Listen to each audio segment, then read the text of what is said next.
Hey everyone, this is Elon from the Egard Podcast. Yes, we're a watch company, but we also love doing awesome podcasts and interviews. I'm here with my buddy Josh, who's an active police officer, board member of the 501c3 BBO, Brothers Before Others, and just all around awesome guy. And I love to have you on, Josh, because we talk about stuff that most people don't want to talk about. Unrelated to watches, but we could talk about watches too later if you want. Got my There it is. You're gonna talk about The watch. plug. You talk about your Phantom. The Phantom is gorgeous. It is Thank a you. gorgeous watch. Yeah, that's the newest one. But I know you got some stuff you really, really want to talk about today, which I find super interesting. Yeah, I mean, most importantly and most relevant timing wise is the Aaron Dean trial down in Fort Worth. Again, I mean, we've pretty much every time we've spoken, I think we've touched on that trial at least a little bit, and it's important for me because I think, being 1,000 miles away doesn't make a difference. I think that case is going to set some precedents. You have a tragic incident where a police officer had to shoot somebody that was pointing a gun at him. And again, it turned out that the person pointing the gun at him was a legal homeowner with her lawfully owned firearm.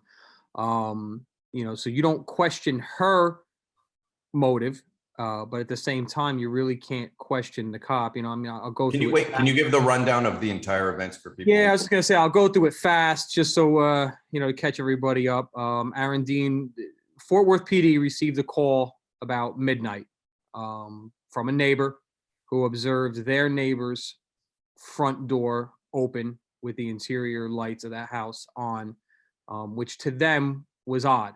So right out of the gate, if a neighbor is seeing something, who knows a neighbor better than a neighbor? So for them to be calling at 12 o'clock at night, they see something that's not normal. It's not. So right away, as a police officer responding, the hairs are up. And burglary is not out of the question. Burglary in progress is not out of the question. All on his body camera. Aaron Dean goes up to the front door. He peeks in on the front door and looks like the house was hit by a bomb. Listen, it's judge free. Keep your house how you want, whatever. But the house was disheveled at best. So now right away, of course, any cop, any reasonable adult, even if you're not trained, is going to think, all right, this house was hit, if not actively being hit. And it's funny because at this point, this is where a lot of people, especially in the civilian world, like, oh, well, he never announced himself. Because the big thing you'll hear is they'll say, oh, well, he was sent to a welfare check, which, I mean, I guess, yeah, it's semantics. Was he sent to that house because the neighbor was concerned? Yeah. So, I mean, you want to call that a welfare check? Sure. But he has to treat it as an unknown. He can't just assume the homeowner is laying face down on the floor. He has to treat it as, he doesn't know what he's walking into. So for every one that's saying it was a welfare check, there could be another one saying he was going to check on an open door. So, in no world other than maybe, Law and Order SVU, are you required to announce yourself to burglars in the act of burglarizing a home. Hey, it's the police. We're here. Only one of two things happens at that point. You are now engaged in a fight with guys, if not a shootout, with guys actively burglarizing a home, or you give them the opportunity to escape. So tactically, he backs away from the front door, and not only tactically, but in compliance with Fort Worth's general orders. Fort Worth has, if they haven't now removed it since then, they had a general order 327.05 that requires their officers to treat every open door as a silent alarm. And it actually said the officer's first obligation is to search the exterior of the premises for avenues of escape before searching the interior. Now, again, could Aaron Dean have called for more units before searching the home? Sure. As a cop, I would make the argument that the ending would have been 4 cops shooting instead of 1, but again, there's a lot of what ifs, and I don't think any of the what ifs change the ending. So now, in compliance with his department and in what I say is tactics, and I think most cop would say is tactics, he begins to search the exterior of the house, flashlight out, gun out, because he doesn't know what he's going to encounter at any point. Comes around the back of the house. Now, keep in mind, while he's moving around the side of the house, the homeowner, Miss Jefferson, was in her home, saw outside a flashlight moving around her yard at now 1 o'clock in the morning. So what does she do? What any reasonable gun-owning homeowner is going to do? She grabs her gun and prepares to defend her residence. You can't blame her for that. It's a reasonable response. So Aaron comes to the backyard, opens up a gate, and right at the corner there is a window where Miss Jefferson was standing ready to encounter what she thought was a prowler.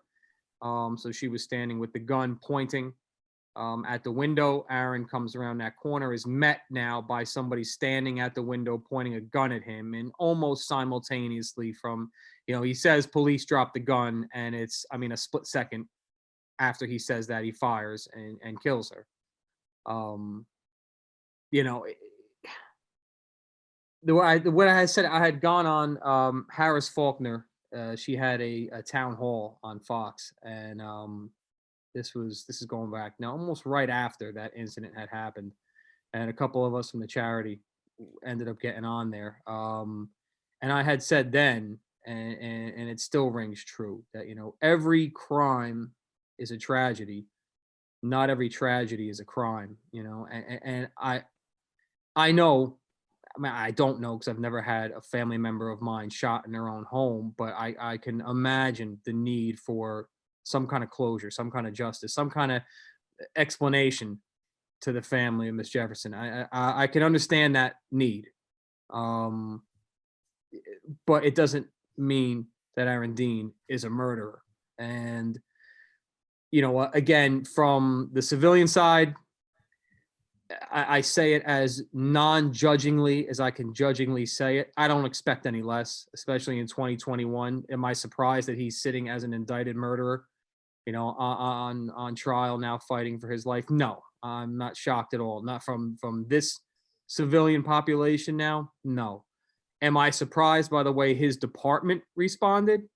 Yeah, I'm actually nauseated by the way his department responded. They put that man on an island before all the facts were even in. At the time, his interim chief, which, the interim in itself tells you everything you need to know. That man had one of two things on his mind, and that was either just surviving till the next guy got in without digging his heels in on anything, or I don't know if he had designs on being a chief outright. So at that point figured, man, if I dig my heels in on this, I'm screwed.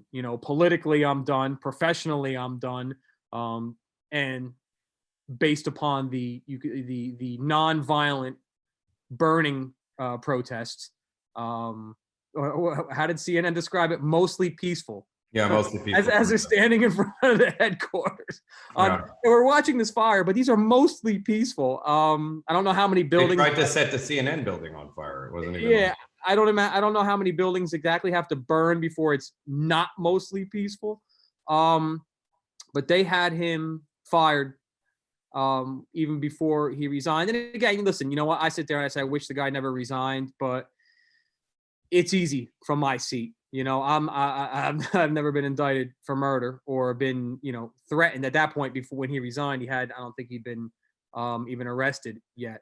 But his interim chief at that time, before the smoke even cleared, had said that we will be firing him whether he resigns or not, and he will be getting arrested. Can I ask you a question quickly? Sure. If she had shot him thinking that he was a burglar, would you have been okay with it? Not okay, but would you have said that she was justified in her shooting? And you know what, Alan? I asked myself that question a lot, and I have to say yes, because otherwise I'd be a hypocrite. And that kind of is where, I always get to, and why, Fort Worth is having, ironically, anybody in the Fort Worth area, they are having a Coffee with a Cop event tomorrow at Fort Worth. It is at the New Day Brunch House. Boat Club Road in Fort Worth from 9 a.m. to 10:30 a.m. I offered to FaceTime with them because I would really love to ask them what is the acceptable amount of time that a police officer is to stand with a gun pointed at their face before they address that threat.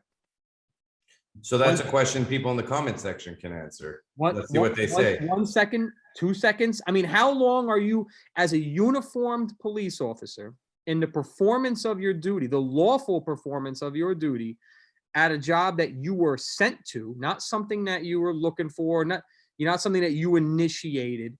You encounter someone who is pointing a gun at you. How long exactly are you going to wait? And forget, you know what? As a civilian, if it's a civilian that's listening, take yourself out of, let's take the law enforcement equation out of it, because again, I don't care how much training you've had, how much training you haven't had, till you're actually in that position, you never know how you're going to respond. So just let's put yourselves, as a civilian in an open carry state, and you encounter somebody, and it's now you draw down on each other. How long are you going to wait? How long are you going to say, hey, please put your gun down? How long are you going to wait before you fire? I mean, I know what my answer is, but I'm actually curious what people write to this. I think that people will not argue that fact. I think that that's an impossible fact to argue, is that you shouldn't have to wait. If someone has a gun pointed at your face, you should be allowed to defend yourself. Whether you're civilian, law enforcement. They indicted him for murder. He's on trial as a murderer. Well, that is an interesting charge. I'm going to play devil's advocate just off what I know of the trial. I think it's the thing that people have a problem with is why even say police drop your weapon if there is not an ample time to drop your weapon. If the immediate response after that is going to be, I'm shooting you. Well, that's the muscle memory.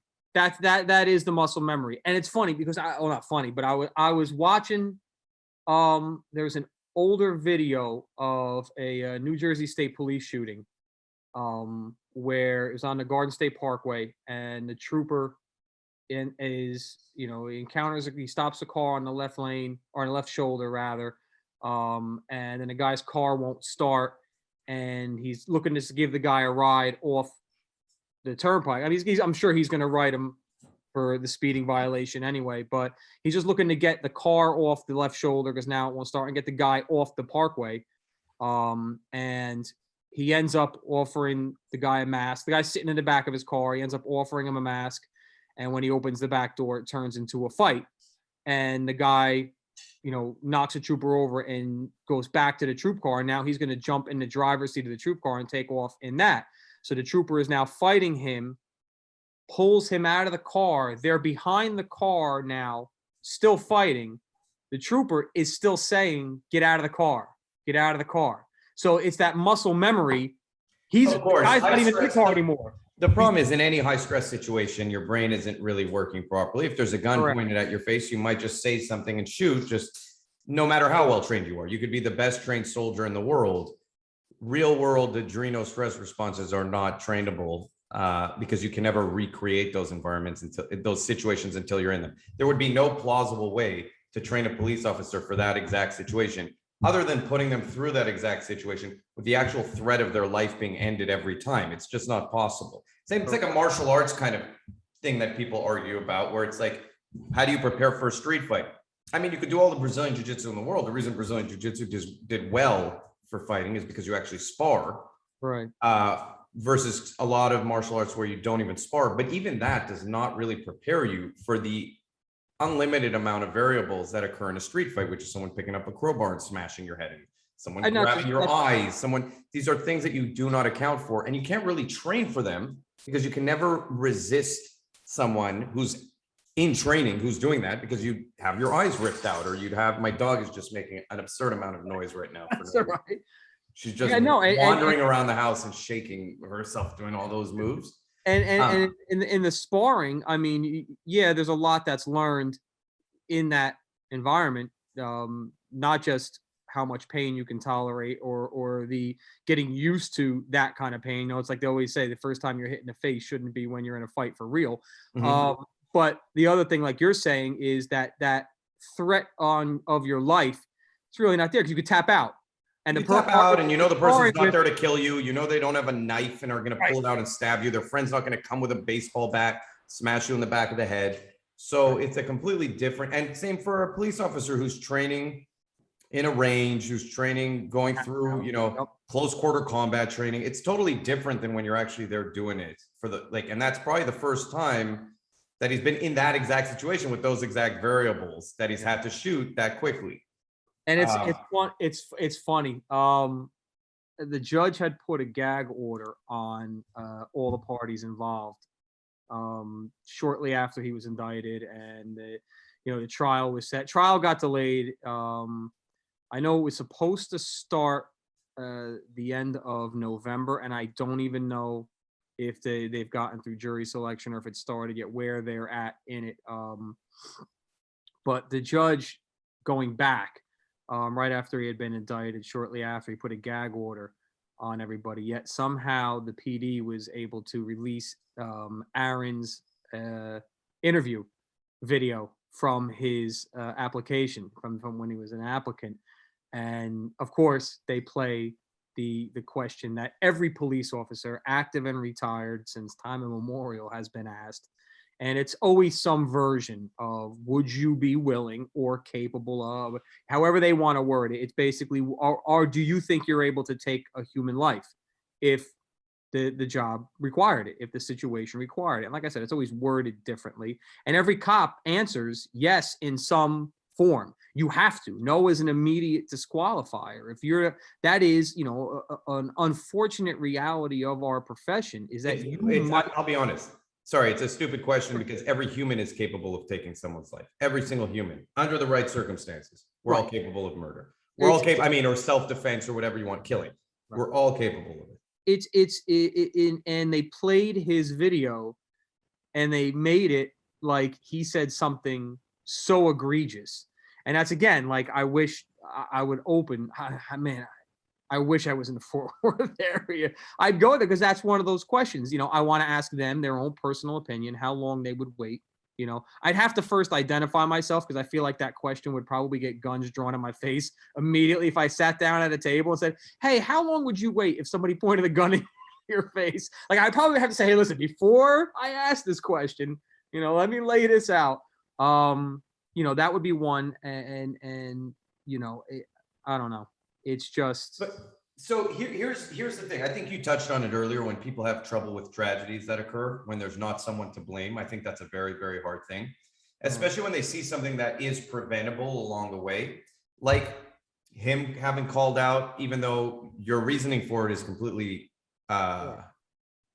fair, and it's, again, following procedure. I think a lot of people in their minds are like, oh, if he would have just called out that he's a police officer, it would have prevented this. If he would have just, in their minds, called out for backup. Now, the problem there is let's say we stopped this by changing that rule. This is when I think about this. And we go, okay, we would have saved her lives. How many lives would have been lost, or how many more shootouts would there be, or how many more break-ins would go bad because police officers are now forced to announce themselves to an armed intruder in someone's house who's like, I'm just going to kill the person who I have tied up now and run out so that there's no witness. You know what I mean? Or whatever thing might be going on. Or I'm just going to shoot at the police through the door as they're coming in now and kill a bunch of cops, which sadly a lot of people in society today don't seem to have a problem with. So it's a tricky situation. It does feel bad. I mean, I'm going to tell you from a civilian point of view, like hearing the story, I go, there has to be something fixable here. You know what I mean? I don't like the idea of a homeowner being killed by a police officer. No, I don't like the idea of a home. I don't like the idea of anybody like that being killed in those circumstances. Yeah. An awful gun owner, in their house or not. But that's the whole thing. It's a tragedy. That word exists for a reason. It's not gonna make sense. You're not gonna be able to. It is tragic. Nobody's comfortable with it, I think, from either side. And you're 100% right. I mean, yeah, I agree. Had he yelled into the house, would she have heard him and said, oh, no, I'm fine. Everything's fine. Yeah, probably. But let's just say that's the house that's being burglarized. You're 100% right. Now that guy's in a shootout. He's by himself in a shootout, or like I said, or he has someone there's hot break-ins where they tie somebody up, where there's someone in the house, they tie them up. The person may have seen their face. Now cops are coming in. That doesn't give them time to figure out what to do. They're probably just going to kill that person and try and get out. And listen, and if you don't think, fleeing burglars are, a threat, you may want to talk to the family of Amy Caprio. I mean, that's exactly how she was killed. Anyone committing a crime who's trying to escape is and she wasn't even, she was the guy driving the car wasn't even in the one actively hitting the houses. He was the getaway driver.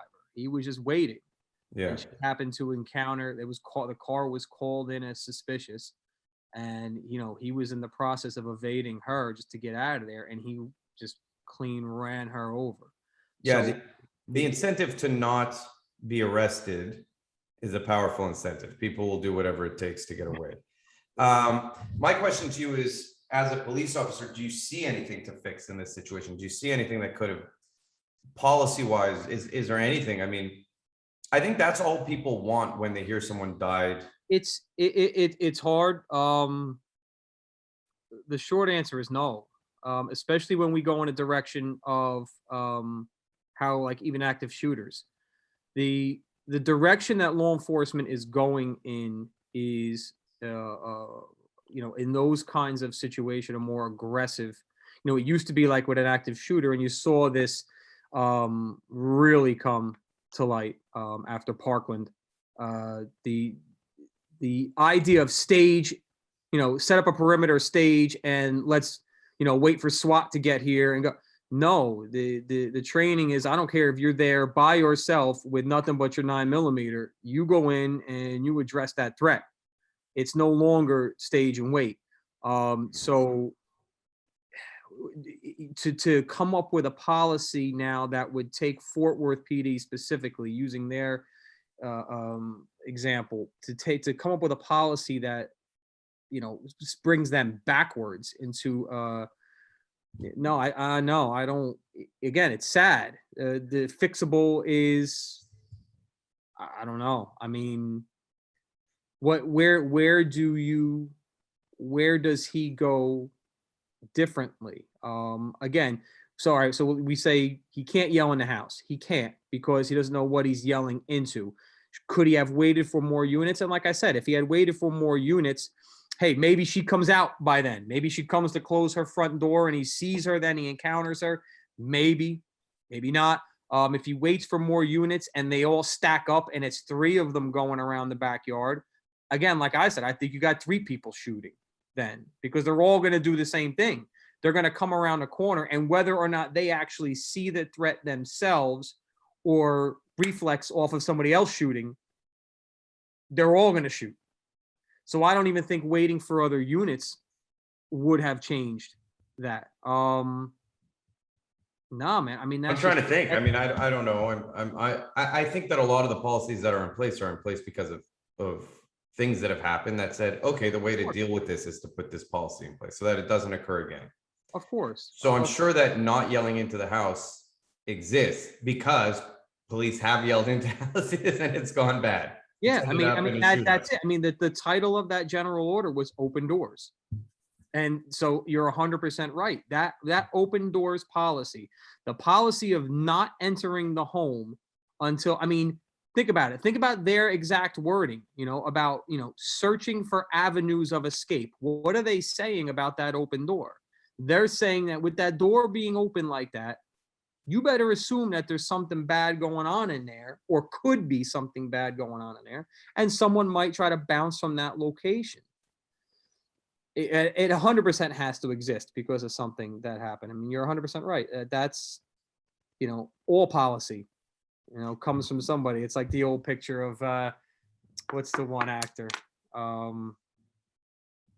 Busey, where his hair is all over the place, and it says crazy Gary Busey, and he has his thumbs up, and it's like, and it says, when you're the reason for the new policy or the new training or something like that, and it's like, got your thumbs up. Like, I mean, that's it. Everything that exists because somebody, something went bad for somebody along the line. So who knows? I mean, maybe that policy came because somebody did just what everybody's saying he should have done. Somebody went up to an open door thinking, this is just Miss So-and-so laying on the ground again, and said, hey, are you okay? and it ended up being somebody breaking into the house, and that cop got hurt, or worse yet. Who knows? You know, that very well might be likely. I mean, if you're looking for something to change, let's talk about the jury. Oh, that's a whole other topic. So, okay, well, let's wrap that up. I mean, in your view of what occurred, it's a tragedy. It's a sad loss of life. It's sadly just a really unfortunate series of events. Yes. Now, again, I mean, I understand, and I do also have trouble sitting with the idea that like this could happen again.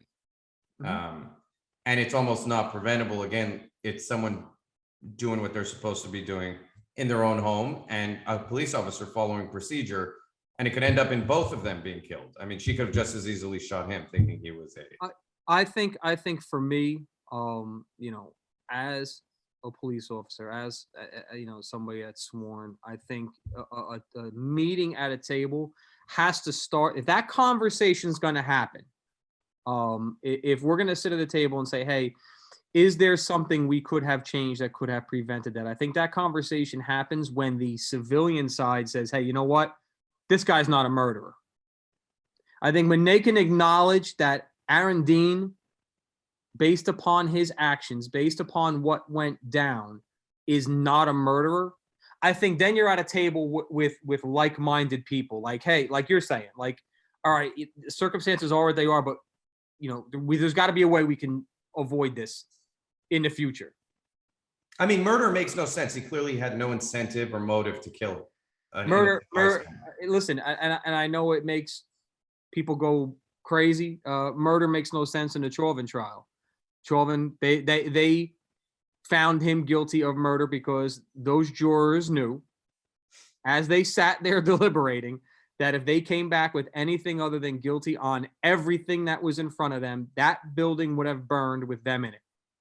They would not have gotten out. They would have not gotten out alive, and they knew it. And that's the segue into my. The Chauvin thing is a whole other conversation we can have. I have very strong feelings about Chauvin. Look, I don't. Anyway, we won't get into it, but I do think the guy needs to be in prison. I don't know for what. It really bothered me that video. He 100% belongs in prison. 100%. Yeah. And I don't know what's wrong with him, but there was enough people standing there saying. Anyway, we won't get into it now. Right.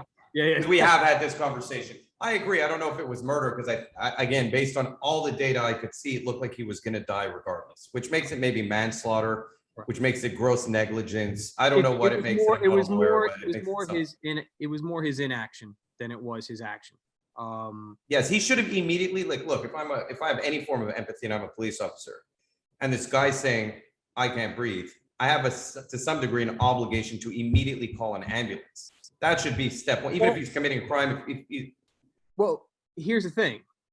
First thing before we even go down that road, and every cop that's watching and any cop that hears this will tell you, if we called an ambulance for everybody that says nobody can breathe anymore. It's amazing how many people can't breathe anymore. Nonetheless, I mean, you can't go wrong by erring on the side of safety. What I will say is in today's climate, that's still probably the best move you can make, at least to cover your own back. And I mean, he just didn't. He seemed like someone who was ODing on drugs. But the other thing is, and this is where, and again, I genuinely don't know. And not because I haven't tried to find out. It just seems like it never really is addressed. The ambulance did show up. So somebody called an ambulance, whether it was him bystanders or his partner. The ambulance did show up, and I can again when you see, because I don't want to. We don't want the Chauvin thing. Okay, let's move on past Chauvin. Yeah, we don't want to go too deep. Listen, let's just agree. I mean, the justice system, in some degree, that it worked. He belongs in prison, more for his inaction than his action. But I agree. The charges were a bit weird when I watched just totally. I would say non-biased subjectively, because when it started off, when I saw the video, I was 100 on board. This guy needs to go to jail for murder. The entire country was. Yeah, and by the end of the trial, with all the data that came out, I said, well, maybe it's manslaughter, but just please put him in jail. That's where I said, I don't like but I'm not a lawyer. So anytime I try, everyone's become an expert is the problem. We're all No, you know who's lawyers become an nowadays. expert? You know who's become an expert? The NJEA. That union, that teachers union in New Jersey, apparently has become an expert on all things race related, all things law enforcement related. Ever since George Floyd, they actually, I have a copy of their email where they welcomed their teachers back. And why, I don't know, because what it had to do with anything educational, in the president of the unions welcoming the teachers back to the school year, dedicated a good chunk of the letter apologizing for the current state of the country, racially, and the law enforcement brutality. And this, it's funny. Everyone's in a constant perpetual state of apologizing. Did you see the Netflix short film Cops and Robbers? I have not. Oh, it's like 7 minutes. It's going to get an Oscar. It's hard to be mad at anything Netflix right now because they're standing by Chappelle for now. So until watch Cops. Okay. In all fairness, I don't think Netflix cares about anything other than making a profit. I agree. And right now, the Chappelle controversy, everybody's tuning in to see once that peaks and somebody sitting there analyzing their data says, all right, you know what? We've gotten all we can ride out of this Chappelle controversy. Because right now everybody's tuning in to see, hey, what did he say? What did he say that's so bad? Let me watch this special. Because even Dave's saying it himself. I'll meet with you. The only requirement I have is that you watch the special first. So they're riding that wave. But that whole thing with Chappelle is ridiculous. But Cops and Robbers literally draws a direct parallel to police being KKK white supremacists who are out just as an epidemic shooting young black kids, and how like this father just prays for the day where his daughter can grow up without being killed by a cop. And it's 7 minutes of like weird animation with spoken word. See, now it's done really well. That was my chair, by the way. That's not me doing a tutor. I'm just moving my chair around. Now I'm gonna have to go seated now, and now we're back to my tachycardia. Thank you. You see what stress you out. Don't they? But no, the NJEA, and they, after the Rittenhouse verdict, why are the NJEA releasing a statement on the Rittenhouse verdict? What is it? Where do they fit in? Anywhere. I don't know. But the Rittenhouse thing is crazy to me, how polarizing things have gotten. To the point of liberal Hollywood nicknaming dead pedophiles as martyrs. Like Mark Ruffalo coming out and calling him JoJo. I mean, this guy's a pedophile. Can we just at least all agree that one less pedophile in the world is not a bad thing? Or one less? The other guy literally pleaded guilty to kidnapping and strangling a woman. Kidnapping and strangling. These are the pro women's rights, pro, anything, pro like gender, pro everything, are the same people out now martyring a pedophile and a guy who strangled and kidnapped women. What is going on? More than that, it's the same people that are calling for the defunding of law enforcement and the less law enforcement, when they don't realize that less law enforcement equals more Rittenhouse incidents. The more you take away law enforcement, you are going to have people defending themselves. Yes. Kyle Rittenhouse is an exact product of defund the police. Literally, he's a byproduct of that having occurred. Unless you ask the NJEA, then Kyle Rittenhouse is a white supremacist and a failure of the judicial system. And it's funny because, again, I may or may not know a teacher. I may or may not know a teacher in the NJEA. So I had asked them, I said, where was the NJEA's statement on the failure of the justice system when OJ split his wife's neck so deep that he almost beheaded her? And he got that off because of superb chess playing. Where was the NJEA statement when Casey Anthony duct taped her daughter's face, stuffed her in a garbage bag, and threw her into the woods to die alive and eaten by animals? NJEA had no problem with those verdicts, apparently, because there was no statement or outrage on the failure of the judicial system when everybody in America those two jokers are as guilty as you get. And they got off because of money and superb chess playing by their attorneys. Sure. Well, that does point to failures of the judicial system, but I'd still rather err on the side NJA, of no guilty. problem. Yeah, I think we do. I'm a huge advocate of, you're innocent until proven guilty. And I think that's getting lost a lot. Also we can go off about Rittenhouse, but I think anyone who claims that he's a white supremacist, and I don't mean that to offend anyone, is completely either dumb and is incapable of absorbing information because, or they're brainwashed. There's zero evidence in the grand scheme of the world. If you were going to claim anyone as a white supremacist, the guy who killed a white pedophile and a white woman abuser, in defense of them, one of them pulling a gun to his, the other guy pulling a gun and the other one hitting him in the head with a skateboard and mob of people running after him and trying to grab his rifle, is not a white supremacist. There are other people to label that out there. So it loses its value completely. White supremacist, anytime I hear someone's a white supremacist nowadays, I sadly just completely don't care. I'm like, yeah, or I hear people like, oh yeah, that guy's a racist. I'm like, okay. At this point, racism means nothing. Yeah, the notion of what is and isn't racist has gotten just destroyed. It has no value. It has calling someone, the word Nazi no longer. They've literally appropriated. They're all against a cultural appropriation, right? Like taking something that has historical meaning to people, but they're not against using the Holocaust every chance they get to describe Trump, to describe, Kyle Rittenhouse, to describe anyone they want. That's not appropriation. That's not appropriating one of the biggest tragedies in all of human history, right? The attempted genocide of an entire people. And yet somehow just saying, oh, well, Donald Trump is now the same thing. They're proud doing that kind of appropriation. Anyway, are we talking about Rittenhouse? Is this the direction we're going? I mean, we can.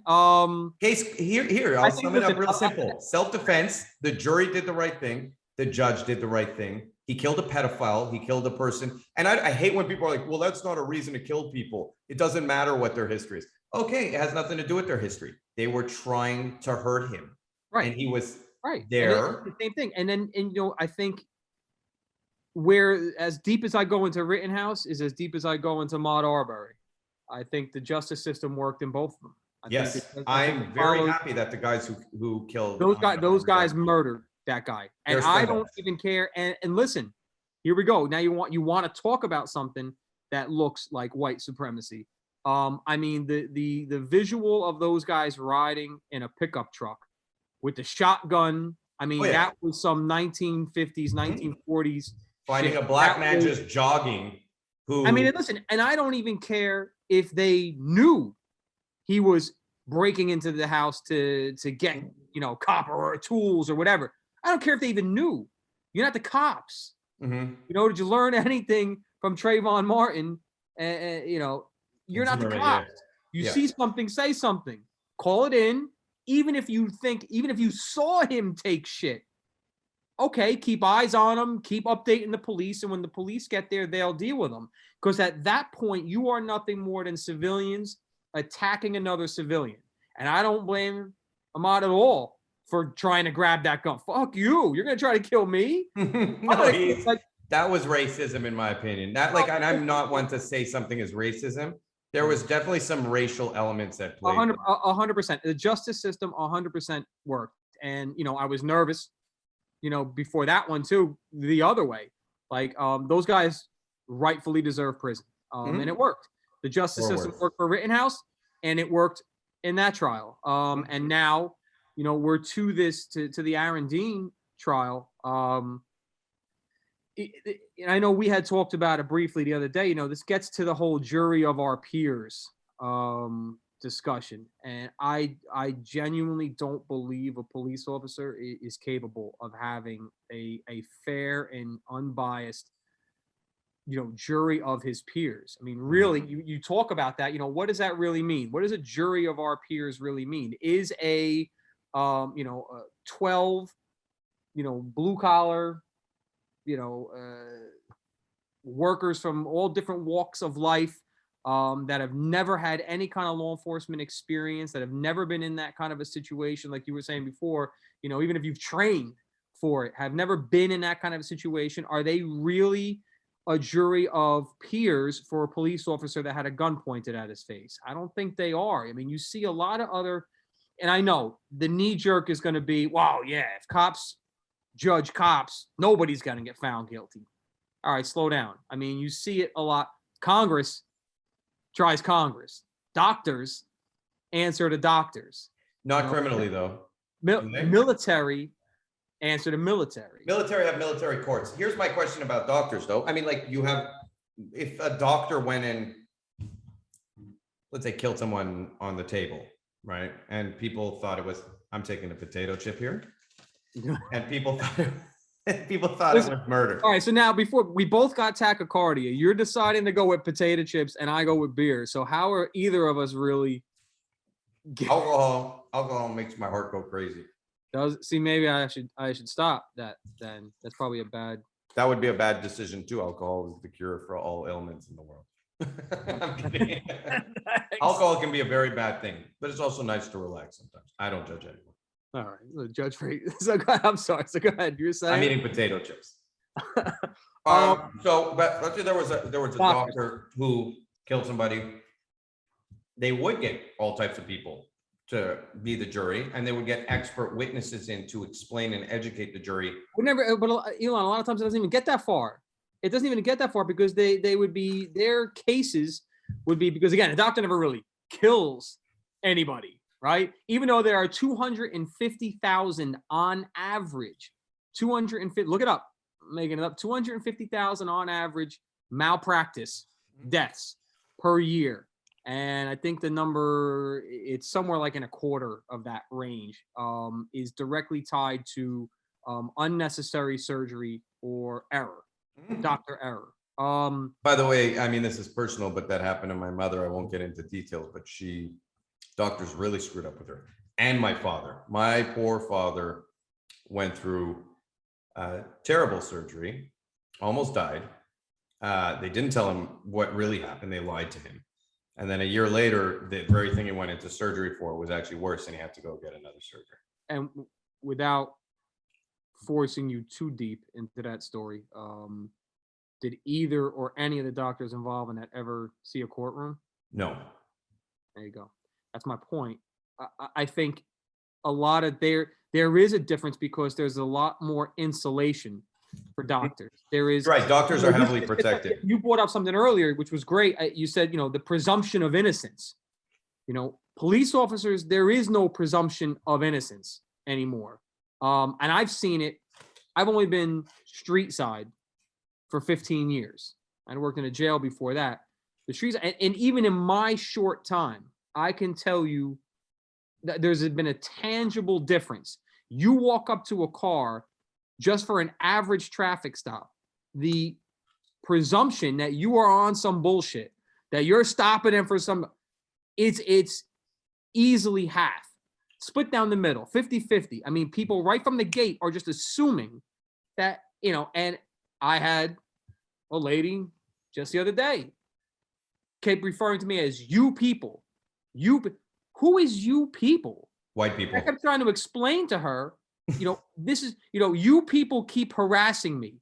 I said, man, this is the first time we've met. So I don't necessarily know if you understand how harassment works. Like, this is the first time we've met, and it's by virtue of a lawful traffic stop. So who is you people? I said, do you understand? I'll say it again, white people. No, she clarified and said police officers. I said, do you understand how disrespectful that is? And not only disrespectful, but how counterproductive, because the very thing that you are accusing me of that I'm not doing, you are actually doing in real time. You are making assumptions about me based on your interactions with other people that I don't even know who you're, just they, the always they. You hear about, it's even like in our jobs. Well, they don't want us to do it. Who the fuck is they? Nobody even knows who they are. They don't want us to do it though. They create this policy that's they, and so this woman, throwing that assumption on me when, I'm stopping her because her temporary tag that you can't even read is taped to the back of her trunk through layers of like packing tape. But we're ignoring that. I'm harassing her and she's tired of it. But those kinds of interactions have skyrocketed. So you don't even have to get into a courtroom to say, the presumption of innocence. No, I mean, people walking down the street, it is already assumed that, oh man, and this woman had 3 young kids in the back of her car. Those kids are shot. That's a generation lost. Mm-hmm. That is a generation lost, because not only did they have to witness that, not only am I sure that wasn't an isolated incident in their world. I'm sure their mother has had that kind of, obviously, if she's saying she's tired of you people harassing her, she's had these type of, but when she left that incident, she talked about that the entire car ride home, if not to them, on the phone with somebody yelling about them. And then she put Cops and Robbers on Netflix on for them to watch. Why you do?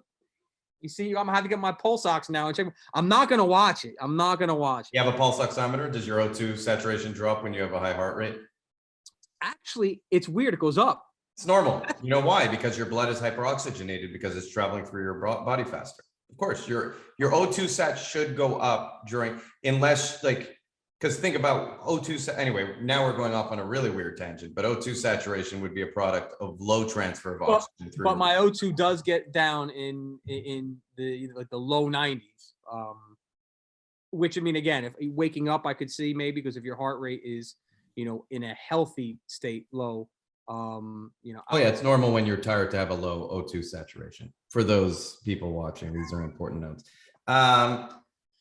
What I will say is this: we're not doctors. Please don't sue us. I'm a doctor, and by that I mean here we go on TV. What I will say is that everything you're telling me points to a bigger problem, which is a cultural issue, which is the perception of police. It's not so much that we need. Look, that's a very deep question. Police juries, because you're right, we do have military juries, but military trials. But I do think that if we fixed the cultural issues in society right now between police and civilians, you would see a less biased and less quick to judge approach. You'd also see less negative interactions between police and people. You would see, I think it would just solve a lot of the problems we see, but we're just continuously going down this path of let's demonize. I think, as much as it sounds like I'm kicking the can down the road or pushing the blame, I'm not pushing blame anywhere. But I will say that I think if that we're to a point now where that relationship, I mean, you saw for decades, through not just their programs, but all kinds of community policing initiatives, and even things like Fort Worth's Coffee with a Cop. I mean, you've seen all these things for years now, that these olive branches that are coming from the law enforcement side. I think if there is going to be a patching up of that relationship, it needs to come from the civilian side. And I'm gonna tell you right now, the biggest contributor to fixing that would be real simple. Just teach your kids you do not have the lawful right to resist arrest. You do not have the lawful right to resist requests by police, when a police officer says, can I see your license? No. Doesn't work that way. Let me ask you this, though. Constitutionally, though, there are a police officer is not allowed to identify you via your license if you haven't committed a crime in your I'm talking lawful, but even even unlawful requests. Take it up later. I agree with you. Take it up later. There are means to take care of that, and those cops, if there is a cop in that kind of a situation, there is a way to deal with that. There are systems in place. You might not trust them. And hey, you know what? That I can sit at the table and listen to as well, because when they talk about criminal justice reform, the average civilian tends to automatically think they equate that to police reform. It's different. The criminal justice system absolutely needs reform. And, touching on what we were talking about, it starts with the court side. If you want to talk about the most corrupted, the most corruptible, the most flawed portion of the criminal justice system, it's the court system. For decades, it wasn't police officers that were handing out these ridiculous sentences for minor weed offenses. It was judges. It was judges were sending Joe Biden. You can thank Joe Biden for that and his crime bill. It was judges sending, listen, tachycardia, bro. Stop, please. You can't. I made it how long into this conversation without bringing up Joe Biden? Now you're gonna do it to me. You see what happened? No, we're not talking about Joe Biden. No, but I mean, but he is responsible for thousands of young black men being unjustly sentenced for extremely long periods of time due to his crime bill. He's a racist. Yeah. No, and listen, when he's paired with somebody who actually hid evidence, but whatever. I mean, listen. Joe Biden doesn't know what year it is. At all. Are you kidding me? At all? How is he even making it to 24? My prediction is no. It's always been no. Yeah. Joe Biden doesn't know who Joe Biden is. No, at all. Which is the scariest. That is, by everybody's definition, even non-U.S. citizens, which apparently make up at least half of our population, non-U.S. citizens would tell you that that's the president of the United States is arguably the most powerful man in the world, and the most powerful man in the world right now could not tell you what floor of his house he is on. Yeah. That's a fact. And so I will say this to everyone who voted for him. I get it. You hated Trump. You wanted Trump out. You got Joe Biden. But let's not vote for Joe Biden again. Please. I don't think Joe Biden would vote for Joe Biden. He wouldn't know how to. As a human, I have empathy for him. Me too. I think, again, regardless of his politics, regardless of, how flagrantly some of his racist views were, the guy still spent 47 years in service to the government. He deserved better. Some could make the argument that, well, you know what? He knew his mental capacity when he ran. So no, I don't think he does, actually. I really don't think he knows what's going on at all. There are so many people that needed him to win, to ride his coattails, and his just, evil wife, and I call her that simply because she knew, and she's perfectly cognizant. And to put your husband out there, knowing what you're going to subject him to, knowing what dementia is going to bring him to, and be on that stage. I mean, let's use the example of his visit with the Pope. And we are going into Joe Biden right now. We're full on. You did it now. Sorry. See, Now you got me going. Now my heart rate, I can feel it, is approaching 100. It's getting there. So let's use the visit with the Pope and say, let's assume that everything they reported was accurate. And at some point in time, there was some kind of a bathroom accident. How humiliating that is, not just for the man, for the country, for everything, but you can't tell me, as his healthy family, let alone his healthy wife, that you didn't know this is the inevitability of the disease he has on some level, that this is going to be happening, and you subjected him to that kind of public ridicule. I have empathy for the guy. Me too. My grandfather had dementia. I have a lot of empathy for anyone who suffers from mental decline of any kind. I'm not a doctor. I cannot diagnose him with dementia, nor do I believe a doctor would diagnose him just based on the videos, because you would need to meet the person and sit down with them, probably do some tests. But I will say that I don't think it takes a doctor to realize the guy's not there anymore. Correct. Now, whether that's dementia or some other unknown disease of the brain, the guy's had 2 aneurysms, as far as I know. He's had all types. He's had a hard life, and again, it's not easy being a politician at all. And this guy's done it his whole life. He's not there anymore. I mean, so I don't care about politics. I care about just having a functional human being as president, but it's just weird that people's bias will allow them to tolerate. Is Kamala Harris a functioning human being? I mean, she's more functional than him, but she's an evil human being, or she's just really not likable at all. Oh God. Oh, Uh, yeah, but no. apparently that's the best that our country can do. Oh, That's you know why. what? No, you're wrong. And they, you know what? I said this back in 2016, when it was Trump and Hillary, and people you always heard that this is the best we have. It's not the best we have. The best we have wants nothing to do with modern politics anymore, because Of course, that's the problem. the most genuine human beings, people that really care, that have invested in their communities, have invested in their family, are like everybody else. They're flawed human beings.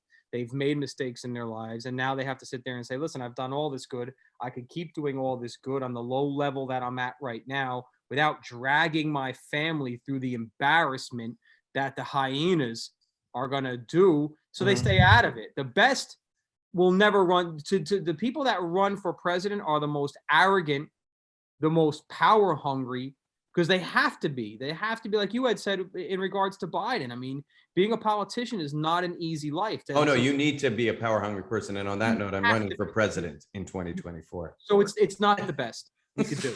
It's not the best we could do, and listen, nobody has a bigger man crush on Trump than I do. And I'd even say that's not the best we could do. I mean, the best and the brightest. You want the best we could do, we have to go back to Jeffersonian days, and the president has to stop getting paid.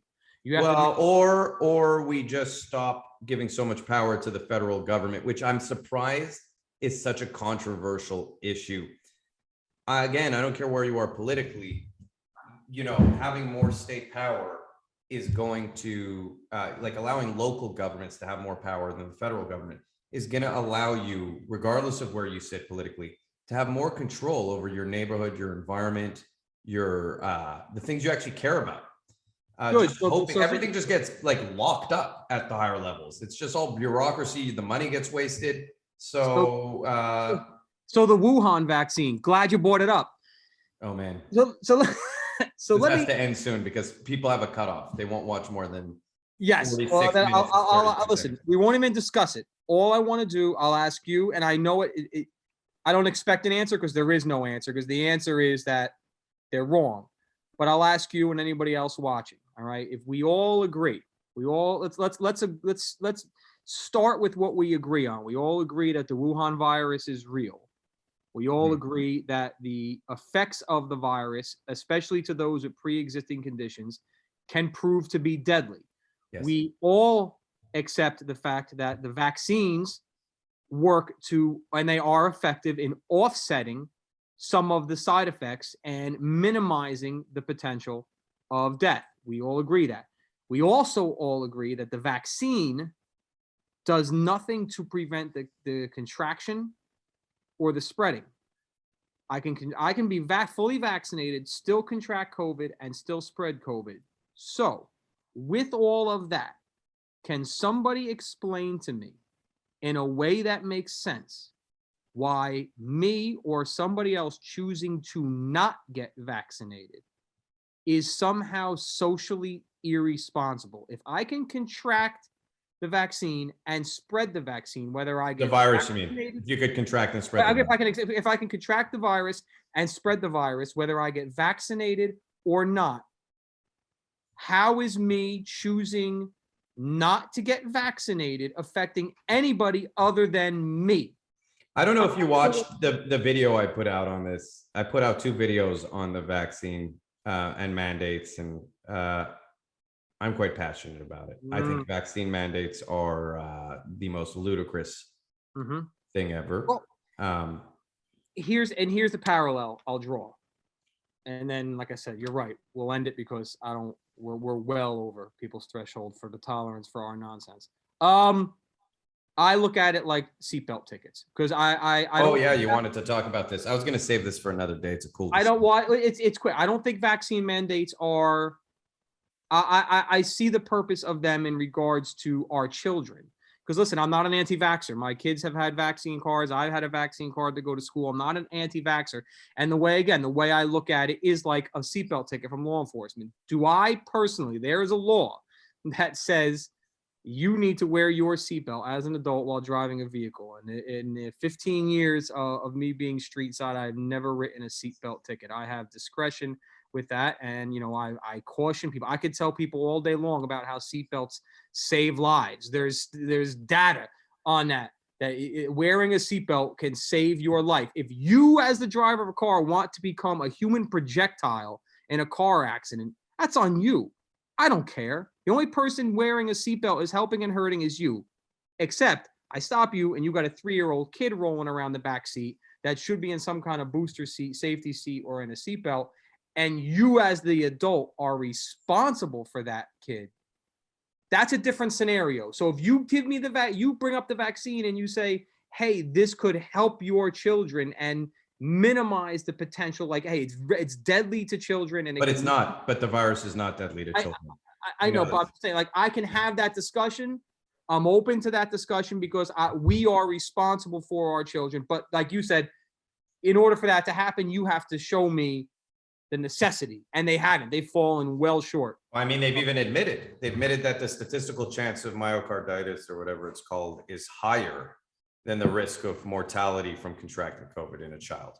So, I mean, statistically speaking, the vaccine is actually more dangerous to children than getting COVID, statistically.